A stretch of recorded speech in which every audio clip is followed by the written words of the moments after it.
അതിനാടകീയവും ചടുലവുമായ നീക്കങ്ങൾക്കാണ് നമ്മുടെ രാജ്യം ഇപ്പോഴും സാക്ഷ്യം വഹിക്കുന്നത്. രാജ്യ തലസ്ഥാനത്ത് തിരക്കിട്ട ചർച്ചകൾ തുടരുമ്പോൾ ഇന്ത്യയുടെ തിരിച്ചടി കേവലം നയതന്ത്ര തലത്തിൽ മാത്രം ഒതുങ്ങില്ല എന്ന് വ്യക്തമാകുന്നുണ്ട്. തുടർ നടപടികളും മന്ത്രിസഭാ യോഗ തീരുമാനങ്ങളും വൈകിട്ട് നടക്കുന്ന സർവകക്ഷി യോഗത്തിൽ കേന്ദ്ര സർക്കാർ പ്രതിപക്ഷത്തോട് വിശദീകരിക്കും. 6 മണിക്കാണ് യോഗം. ഇപ്പോഴത്തെ സാഹചര്യം വിലയിരുത്താൻ കോൺഗ്രസ് വർക്കിംഗ് കമ്മിറ്റി യോഗവും ചേർന്നു. പ്രതിരോധത്തിലായ പാകിസ്ഥാനെ കൂടുതൽ ദുർബലരാക്കാൻ ഇന്ത്യ നടപടികൾ തുടങ്ങിയിട്ടുണ്ട്. പാകിസ്ഥാന്റെ ഔദ്യോഗിക എക്സ് ഹാൻഡിൽ ഇന്ത്യ സസ്പെൻഡ് ചെയ്തു. അട്ടാരി അതിർത്തിയിൽ ബീറ്റിംഗ് റിട്രീറ്റ് ചടങ്ങുകളും നിർത്താനുള്ള നീക്കങ്ങൾ തുടങ്ങിയിട്ടുണ്ട്. പാകിസ്ഥാനെ കൂടുതൽ ദുർബലമാക്കാനുള്ള പ്ലാനുകൾ ഡൽഹിയിൽ തയ്യാറാകുന്നു എന്നാണ് റിപ്പോർട്ട്. പക്ഷേ ഒരു യുദ്ധസമാന സാഹചര്യം നിലനിൽക്കെ പ്രകോപനകരമായിട്ടുള്ള രീതിയിലേക്ക് കാര്യങ്ങൾ കൊണ്ടുപോകാനും ഇന്ത്യക്ക് ഇപ്പോൾ താല്പര്യമില്ല. ഇന്നലെ ഉയർന്ന പാകിസ്ഥാൻ നയതന്ത്രജ്ഞനായ സാദ് അഹമ്മദ് വാരിച്ചിനെ ഇന്ത്യ വിളിച്ചു വരുത്തി നയതന്ത്ര ഉദ്യോഗസ്ഥരെ പുറത്താക്കാനുള്ള കത്ത് നൽകിയിരുന്നു.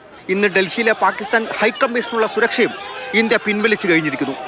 നയതന്ത്ര ഉപരോധങ്ങളുടെ പശ്ചാത്തലത്തിൽ സുരക്ഷാ കാര്യങ്ങൾ വിലയിരുത്താൻ ചേർന്ന പാകിസ്ഥാന്റെ സുരക്ഷാ സമിതി യോഗത്തിൽ കറാച്ചി തീരത്ത് മിസൈൽ പരീക്ഷണം നടത്താനുള്ള വിജ്ഞാപനമാണ് പുറപ്പെടുവിച്ചിരിക്കുന്നത്.